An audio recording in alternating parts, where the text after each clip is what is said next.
Great. Well, thanks for coming out this morning, and I will try to keep to time, but I'll only try.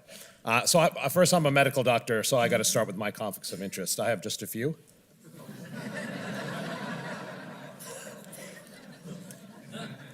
But suffice it to say, I've started a couple of companies. I consult for a bunch of companies. You might not want to believe another word I say for the next 30 minutes. I wouldn't blame you. But I'm most proud of the bottom right. Those are all the companies started by my students. More than half my graduate students now start companies, even if they go into academia, and they do it with the most amazing platform in the world. It's simply data. And it's often big data, and it's often open big data. So I'm going to show you how they do it. I'm going to show you how I do it, and maybe I'll convince you this is the most amazing time to be in biomedical innovation and entrepreneurship. It's no mystery if you pick up any magazine or journal today, people are talking about data and big data, and we're drowning in data. The Economist is the best one, right? You got this guy collecting ones and zeros with the umbrella. That's when they announced humans were generating 2 zettabytes of data a couple years ago. And then more recently is the Economist saying, you know, the world's most valuable resource is data, right? And so the saying from them now is data is the new oil.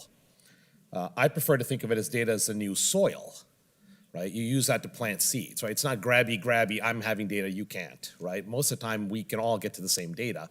It's just what are we actually going to do with it? That's the harder problem here.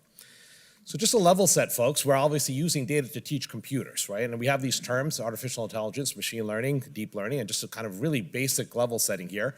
AI is part of the grander of the terms. We're trying to teach computers with, you know, to do things that we love to do as humans, right? It could be driving cars, translating languages. That's AI. Machine learning is one way to teach computers using data. So you might look at me and say, well, of course you're going to teach computers using data. How else would you teach them? We used to teach them with rules, right? We used to ask experts, what would you do here? What would you do there? Gather the rules and then teach the computer. It turns out it's much better to see what people do rather than asking them what they would do, right? I mean, you can actually get the data of what experts do, not ask them what they think they would do. So that's using data. And then deep learning is a more recent term, but actually technology goes back a while. And deep learning is machine learning where the computer architecture crudely resembles layers of a brain, okay, but really crudely there. So those are those 3 terms. AI is probably the broader one, and deep learning is the most narrow one there. And these are software tools you download often for free off the internet and put into your software, right? There's no wizard behind the curtain here. These are just software toolkits. So I want to make sure we demystify that. And you can actually buy dummies books on all these on Amazon. For like $19, it's Amazon Prime. So, I mean, literally it's at that level, it's software tools. Now, AI has been around in medicine for a long time. I mean, you go back to early 70s, even papers back in the late 60s, medicine and the computer, the promise and problems of change.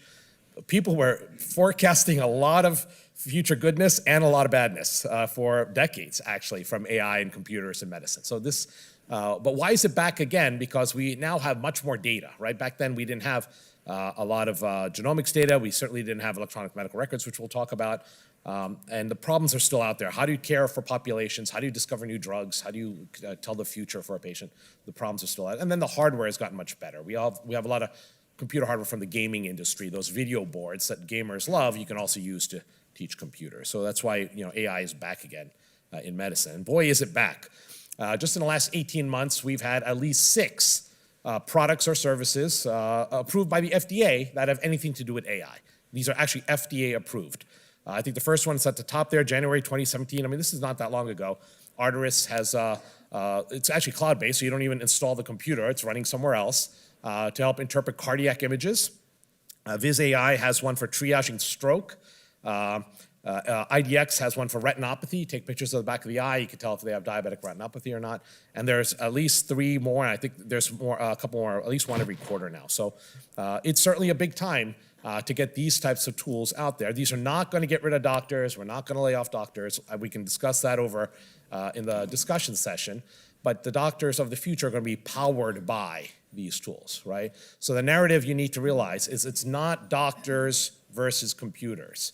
It's doctors with computers versus doctors without computers, okay? That's the narrative here, okay? Right? We're superpowers for docs that they just couldn't do before, you know, predicting the future, things like that. All right, so of all this data, the data I love the most are electronic health records. Have you heard of EHRs? Boy, I'm sure this audience has. And you know we're spending billions on these systems, right? So here are just three, just to pick three neutral ones in some ways. Just to illustrate the price tag. So Sutter at the top spends $1 billion on their electronic health record system. Partners, which is Mass General and Brigham, and Boston starts with $1.2 billion, it's gone up since then, on their electronic health record system, and then Kaiser spends $4 billion on their electronic health record system. Amazingly, they all bought the same system, Epic, okay? So it ranges from $1 billion to $4 billion, right? Can you imagine, the sales process for something like that, right? It also helps to have your reporters writing the stories as friends, right? So Sutter spends $1 billion, it's written up as a boondoggle, and then Kaiser spends $4 billion, it's like they placed a bet and they won, right? So it helps have your friends writing the stories here.